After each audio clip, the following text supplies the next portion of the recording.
Good evening and welcome to Magrathea Builder Worlds. This is the second part of my Burrows Badgers Bakery Build. Plenty of alliteration there to get you going. Previously on Magrathea Builder Worlds, we did this. Last time I did all the foam core, all the bolts of wood, put all the gables and the roof in place. This time we're going to look at putting a roof onto one of these buildings in a very long, traditional and tedious way of doing it, but still by far my favourite way of roofing a building or model. So putting a roof on a wargaming building can be done in a number of different ways. It partly depends on what the purpose of the model is. All of my models are made for skirmish games. I want to be able to use them to their absolute maximum. If I'm putting a lot of effort into making a model, I want to be able to use it as more than just an obstacle, a thing that figures move around. In my games, it's perfectly legitimate and available for characters to kick in the back door, run through a house and go out the front door. That's why I go to all the effort to put all the detail on the inside of the model. It does, however, cause a few problems because you have to have different ways of being able to get into the model. As I decided last time we were making this, I have made the actual gables, the wall parts of this model solid, is stuck onto the rest of the model. So this model is just going to have removable panels from a roof. Other models that I've got in this series, this whole section here lifts off, but that causes problems sometimes around the chimney with the tiles catching the chimney and that kind of thing. So I've decided this time just to have removable panels. We're going to use my favourite method for roofing. Some of my models for Burrows and Badgers are thatched, but many of them are tiled or have shingles. There are a number of ways that you can tile or shingle or roof. You can, of course, buy plastic card tiles, sheets of the stuff which you can cut and shape, and they're fine if you're making regular kind of shaped roofs, but these buildings are deliberately curvy and interesting looking and fancy shapes, that kind of thing. So this roof, you can't really get plastic roofs to fit that, and I'm going to have to make them myself. They look a lot like this. This is the roof off the watchtower from London. Go and watch the second Burrows and Badgers urban buildings video and you'll see that there. You can see that this has got a whole load of tiles or shingles, depending on how big you cut them out really, and it's got quite a nice shape to it, a bit of a slight oldie worldy buckle, which is what I want to try and achieve with all these as well. It makes it a lot more interesting to look at and makes the painting process more straightforward too. So this is kind of what we're going for. As you can see, this whole one lifts off the top of the building. As I said, this one is going to be a little more complicated. So here's what we're going to use to get this job done. Obviously I'm going to need the model so I can fit the roof to it as we go, and then I've just got some basic model making tools as well. Steel rule, a couple of different craft knives, locking craft knife. That's going to need a new blade. You might be able to see the chips and digs out of this. Always change your knife blade if you need to. Working with a sharp blade is much safer than working with a dull and blunted blade. And I'm using a scalpel too. This will become more apparent what I'm going to use this for when we actually start tiling. Pair of scissors, brush for glue, pen in case I need it, flat-headed dressmaker's pins, whole box of those, and Mod Podge, which is a PVA type glue. Lots of model makers use this stuff. It gets mentioned quite a lot. You can use any PVA if you like really, but this one I've found to be very, very useful, and I get through a lot of this and will do in the making of this roof. It's very good for sealing high density polystyrene. All of this model, the base of it has been sealed with Mod Podge, which means I can spray paint and paint onto that really well too. So it's good stuff to get it, and it's relatively cheap, so check it out. Go and find some of that. I'm also going to need cardboard, quite a lot of cardboard, and ta-da, there we go. The nice thing about this is the fact that it's recycling. This is proper junk modelling, this bit here, traditional model making skills.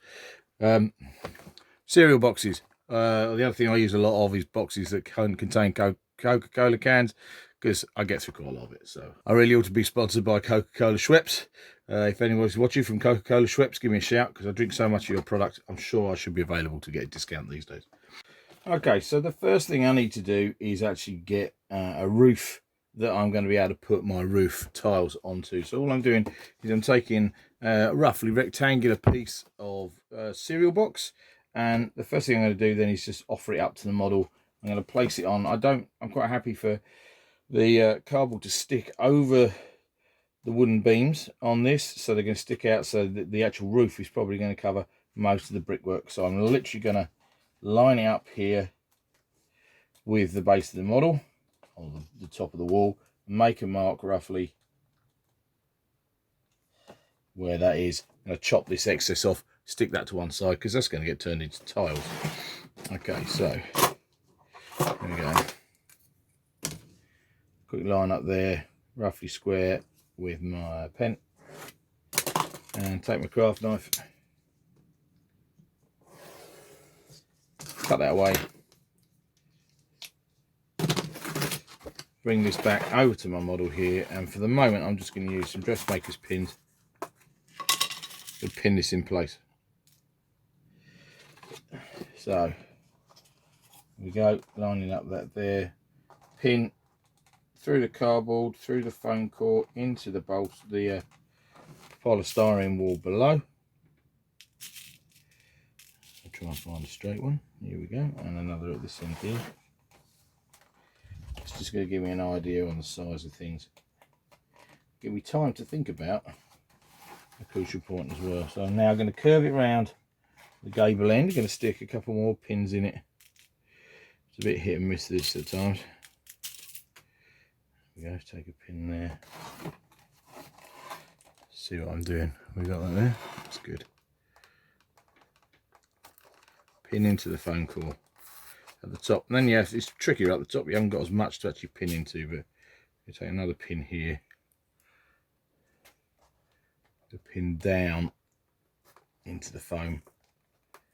Okay, and that's holding my cardboard in place at that end. I'm going to do the same up this end.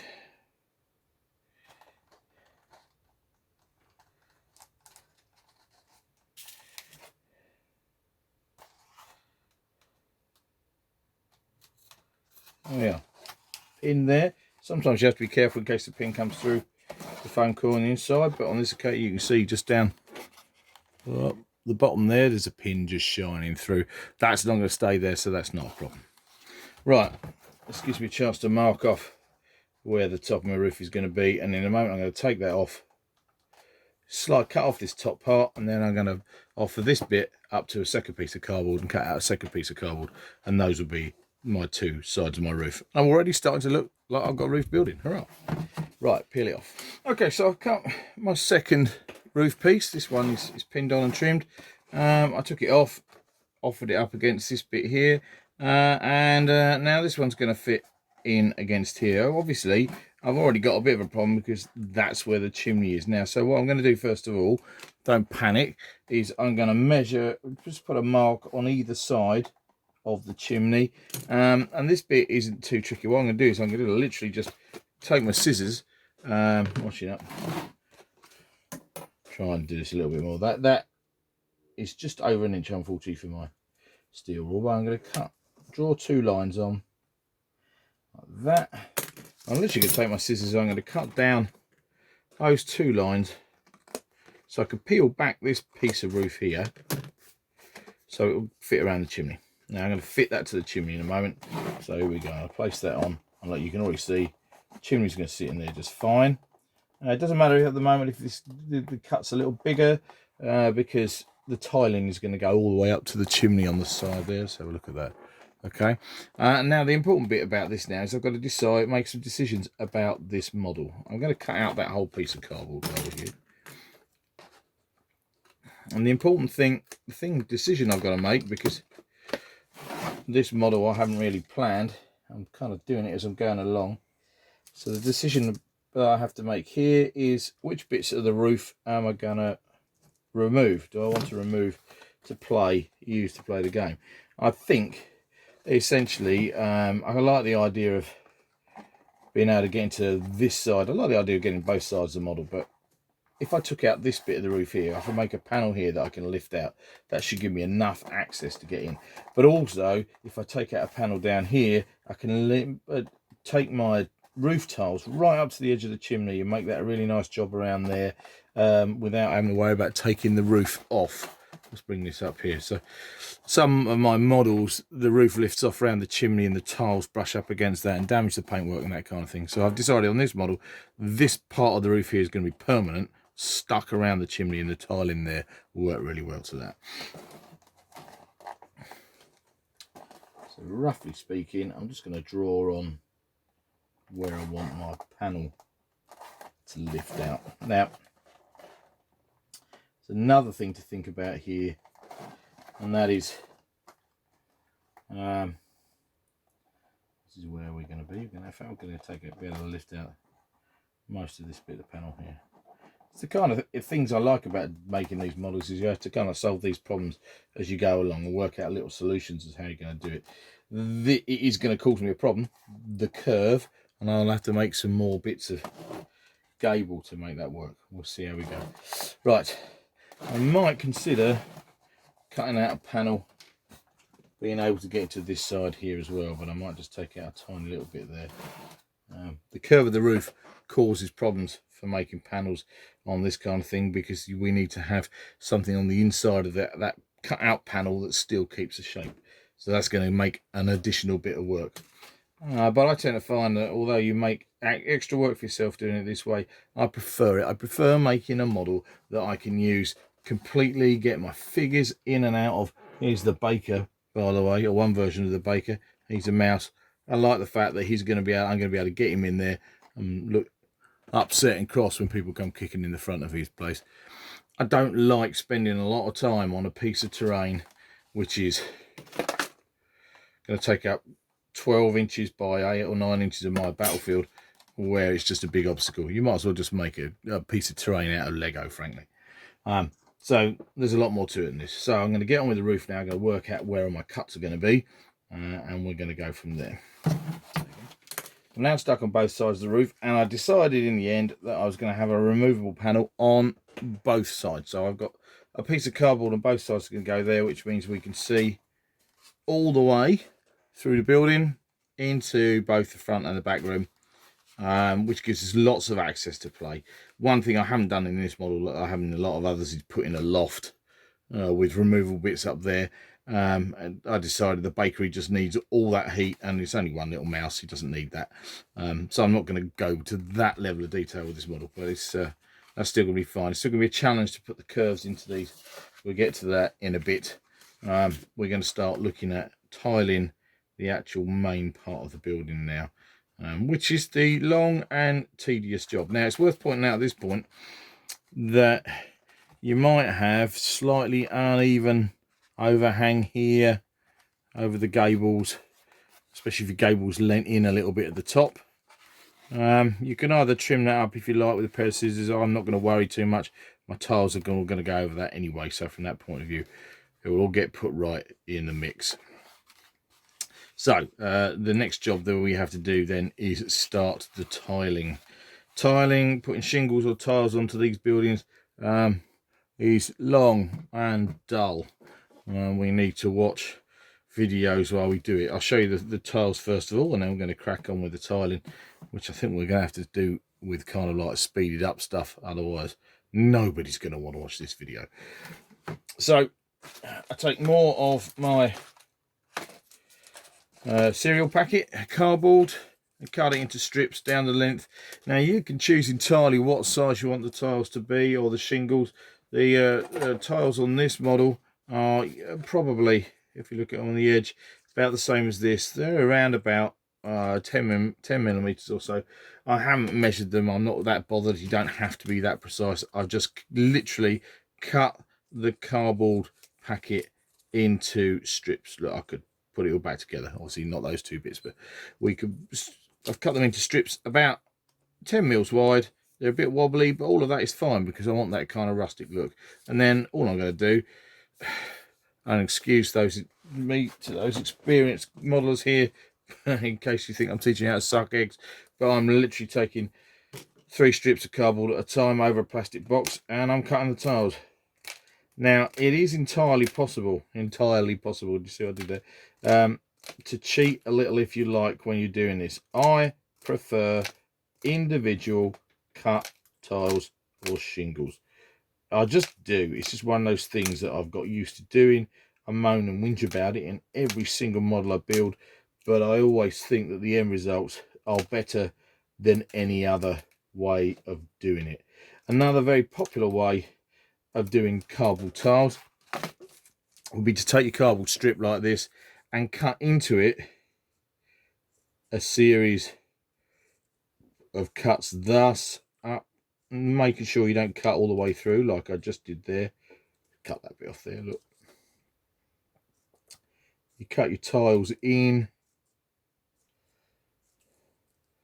working the way along the strip of cardboard, and then you take your next set of card like this and you cut in more tiles. Cut those in there. They look like individual tiles, but it's all just too damn neat as far as I'm concerned. Cut, cut, cut, cut, cut, and then what you then do, whoops,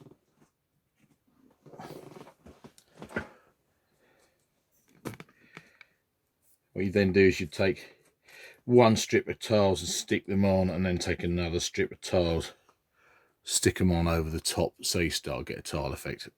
It's all right. I don't think it saves an enormous amount of time, to be quite honest. It saves some time, I suppose, but I prefer the look of individual cut tiles. So I'm just going to cut out a bunch more tiles, and then we're going to get them stuck on to the model. Now you can also, while you're cutting the tiles, the nice thing about cutting individual tiles is you can make your roofs a little bit more interesting. So first of all, I've cut, as you can see in that pot, quite a few. I don't know how many thousands of tiles I've cut over my model making career. I don't even know how many thousands of tiles go on a roof, or hundreds of tiles go on a roof. But the other thing you can do when you're cutting your tiles for a bit of variation, you certainly want to cut some thicker and some thinner. These tend to be around, I don't know, that must about 6 to 8 millimeters wide. So I'm cutting some that are 3 or 4 millimeters wide, roughly. But look, I'm not worrying too much. I haven't measured anything here, and I'm worried cutting some at the right thickness. The other thing that I'm going to do is I'm also going to cut a few where I'll cut the corners off. See that there? It just means that they're going to be more interesting. I've got some damaged tiles, some slanty tiles, and some tiles that are going to be coming out of the box that are different, going to give my roof a little bit more interest. The other thing you can do is you can, instead of cutting the corners off, you can cut into a tile, cut some kind of wedges out there. Take that out. And then I've got some tiles with some, again, broken bits. Don't have to do hundreds of those, but it does mean that you get a few more interesting bits, of course.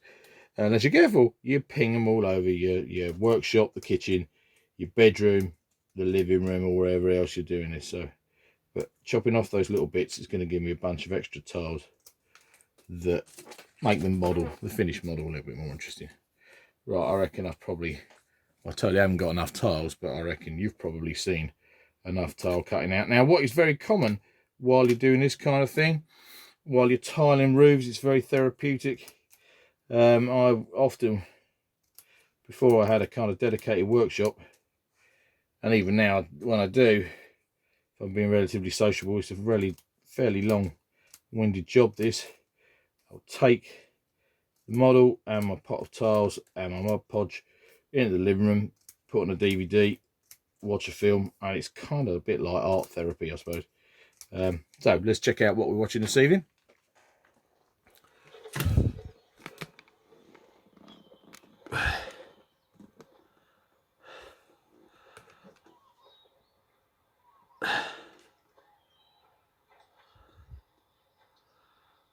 It's in the dark, isn't it?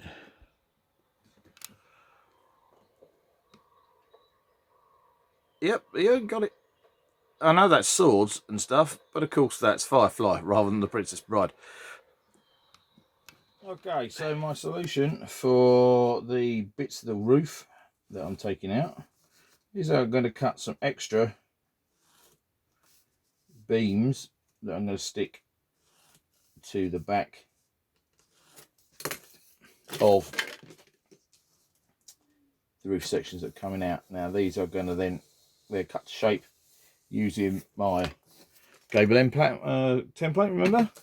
And what I'm doing here is I'm basically going to cut 2 curved beams from foam core, which I'm then going to cut to shape, and I'll stick on the back of this piece of cardboard, which will then give shape to the cardboard, hold it in shape. So I'm going to be able to take the model out. So that's really the whole thing.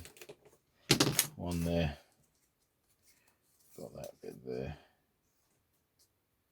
That's roughly the same. That'll do. Cut another bit off there. I'll stick that on the back of my bit of card, and hopefully that'll give my cardboard shape there. You can see that there. Look. Let's go. Give it enough of that curve so it should fit onto a roof quite nicely. Right, that's the 2 bits of removable roof with joists with beams under there that are going to be giving just enough shape in that for it to fit and be able to be taken off easy. At this point it looks pretty crude, but by the time everything has got tiles in there, the tiles should help to hold everything in place. Now I'm going to do the dull bit, which is tiling the model. So I'm going to take these 2 bits out of the way for a moment, and we're just going to work on this main part here. Now this is a pretty straightforward roof to tile because it's just rectangular. I've got other roofs that have been more complicated, but this is just straightforward rectangle stuff. When you tile, you start at the bottom and you work your way up. So I'm going to do these 2 sides, and then I'll work across here and then all the way up to the top. And then the only other thing we'll need to do is cut some ridge tiles. We'll have a look at ridge tiles when I've got that far, but I've got a little while to go now. So I'm going to start off, I'm going to show you that, and then I won't bore you with all of the tiles because it's going to take a little while. So this is the Magrathea Builder of Worlds Roof Tiling 101. We need Mod Podge and a paintbrush. We need our roof tiles, and we're going to need a scalpel. We basically put Mod Podge onto the cardboard down the bottom on either side. You can be fairly generous with this stuff. The thing I like about using PVA, I could use, and I have done roofs with all-purpose solvent-based glue. This stuff, Yoo-hoo, Bostik, all that kind of thing. Problem with that is it actually goes off too quick. It dries very quickly, and you get very, very flat, straight roofs, which is great. But actually, I'm after a bit of character in these roofs. So I've got glue on there. I'm going to take my scalpel. I'm going to stick it into the cardboard. There we go. Look, tile stuck on there. The tiny little prick that the scalpel mark makes isn't going to make a difference at all. And that literally just gets stuck straight onto the roof section, overhanging the end. One there, and I'm going to need a fatter one there. 2. Do the same over the other side. 1 there, and this is a slightly wider bit of roof, so this might end up with 3. I tend to try and make sure all the tiles are up the same way, and I use the side of the cardboard that hasn't got any printing on facing out because I think it takes the paint better. Right, when I've done that, there are tiles on there. Okay, I've got my tiles. Oh, lovely. I'm now going to use more glue, and although I've got glue here and here, I'm going to put a layer of glue over the top of those tiles. The other advantage for using Mod Podge or other PVA glues is that it's water-based. All the T's in there, Tim. Sounded like you didn't come from Essex then. The important thing about that is the fact that the water-based glue does soak into the thinner cardboard of the roof, which means you start to get a bit of warp and bend and buckle. First time I ever did that, I discovered it entirely by accident, and it was like, oh, my roof's gone all buckly. And then I realised when you go and look at buildings of from the Middle Ages that's still around in England, or even 100 years, 200 years old, they've all got warpy, bendy, buckly roofs.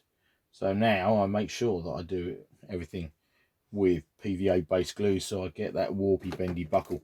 It's charming. It adds character. Right, I'm going to put a few more of these on here. I'm going to save you the bother of watching the rest. I'll come back to you when we're up here.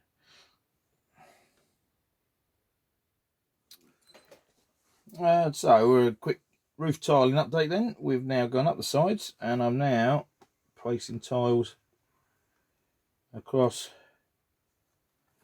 this top part of the roof. I'm going to tile that removable section in a bit, but right now I just want to get these in place. So let the glue go off a little bit.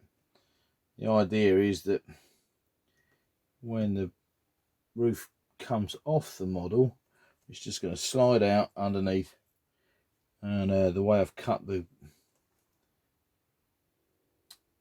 beams that are stuck to the back of the removable section, they sit neatly on top of the brick wall, so it'll all hold in place. Should look fine when it's on the model. There's always a bit of a compromise when you've got removable roofs on buildings. It's never 100%. You can't get away with the fact that there are gaps, but everything on a wargaming model is a compromise, and it's a compromise I'm prepared to put up with.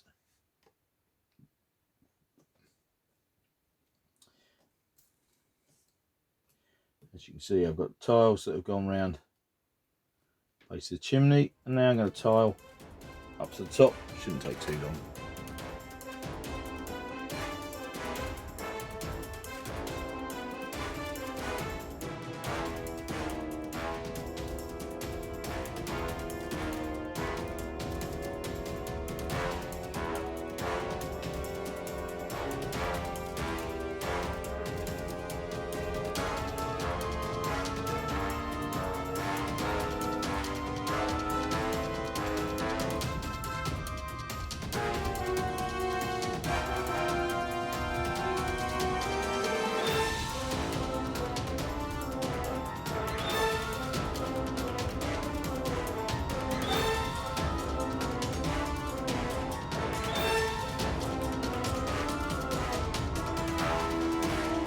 Okay, there we have a completely tiled side. You can still see some Mod Podge going off here. I'm going to seal the whole side with Mod Podge. This is the bit that lifts out, and as you see in there, got our curve in our roof section there. I'm going to leave that in place while all the glue goes off. And you can see there's a bit of a buckle in the roof in a number of places. When this is all painted up and on the gaming table, there will be the definite odd line here and here where that panel comes out, but I'm prepared to live with that. As you can see, I totally haven't done the other side yet. That's because that's going to be a job for another evening, frankly, because that one's taken me 2 episodes of Firefly. Yeah, I'm going to do that one. So I've got to do this side here, sort out the chimney pots, and then of course everything's going to have to be sprayed up and painted and have details added to it. So we've still got quite a lot of work to do, but that's tiling.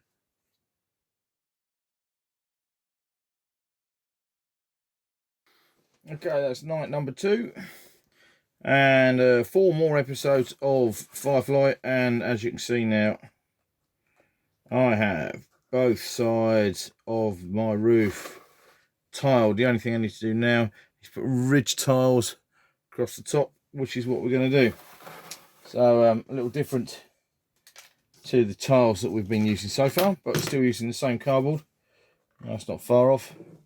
I'm basically going to take my steel rule and I'm going to cut some strips bigger than the regular tiles this time, because this is going to fold over the top. So that's about getting off for 20 mils across.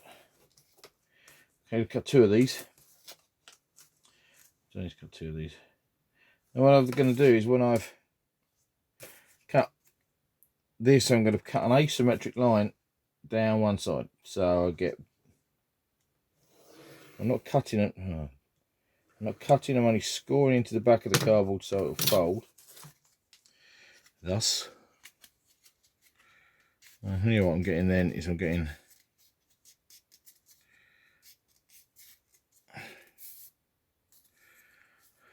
short side, long side.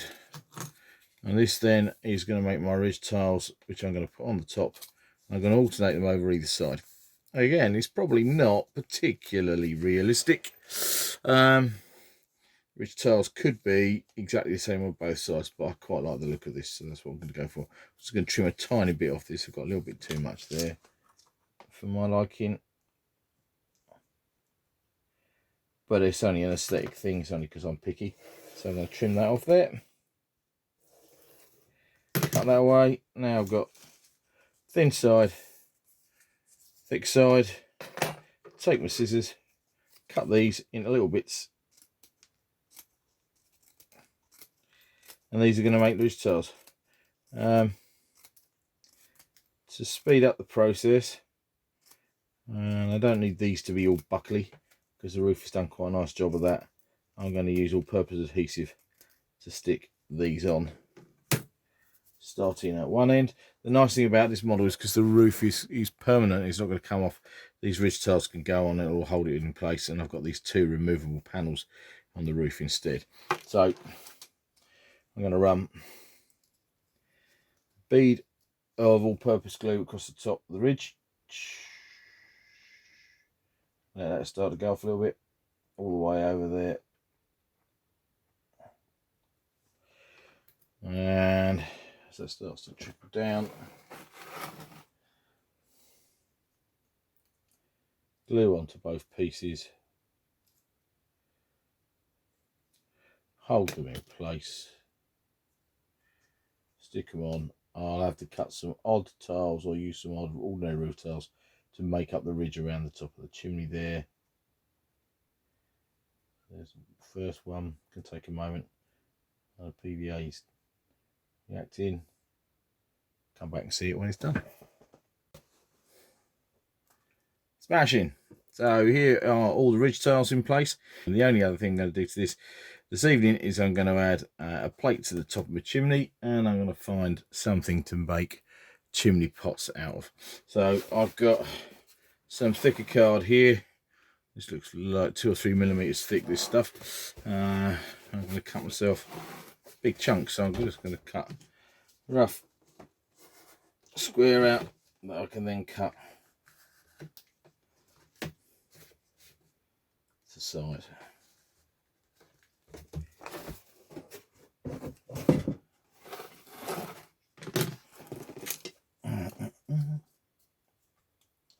Want it to overhang the chimney top, so it's going to be wider than the chimney there, and it's going to be wider than the chimney there, but I want it to have that rustic look again, so I don't care if it's not entirely straight. Just guard it with my knife. And what I'm also going to do is I'm going to take the knife and very quickly just chamfer off the edges. That looks like more like a big piece of cut stone. That I'm literally going to place top of the chimney pot like that. It's going to sit in line with the roof, and then when I've placed chimney pots on it, they'll be higher than the roof, and that's going to be fine. So I'll also use my Mod Podge while it's here. Plenty of glue on there. What I'm going to do, glue on the back, which is the best way to use PVA glue. If you can, glue both sides, wait for it to go off almost completely, put it together, and you get a great instant bond. We'll see how that looks very shortly. Okay, so here we are. There's my plate on top of the chimney, and I've used a pair of map pins, big push pin things, one of my favourite type of chimney pot styles. They're going to go on there. That's the completed tiled roof. Both sides there, got removable pieces, as you can see. Chimney done. All that's left now to do with this model is going to be to paint it and add detail, which I'm going to do in a third video. There we have it. Burrows Badgers Bakery, now all tiled, roofing on, roof tiles, ridge tiles on, 2 removable panels in the roof, chimney pot done. So all I've got to do now is paint this and add all the details, all the bakery details and bits and pieces, plant life in the back garden, that kind of thing. I'm going to have a finishing off video, so kind of part 3. I thought this was going to be a 2-part video, but actually the roof takes ages. Not surprising really. I've watched 7 episodes of Firefly whilst tiling the roof in total, which is long enough. So thanks for joining me here on Magma 3 at Builder Worlds. Do make sure you subscribe to the channel, otherwise you're going to miss the final model and all the details. Do also feel free to give us a like and leave some comments down there. That would be really cool. I've been enjoying myself chatting with people about the builds and various videos that I've been making so far. So thanks for tuning in and taking an interest in what I'm doing in my little workshop in sunny Essex. Well, not sunny now, it's the middle of the night, but you know what I mean. I'll see you next time when we do the painting. Look out for some other videos in the next few days as well. There's going to be at least one which is just a really quick one about a TT Combat battle mat that I've just got, which is really cool. So watch this space. Thanks for joining me. I'll see you again.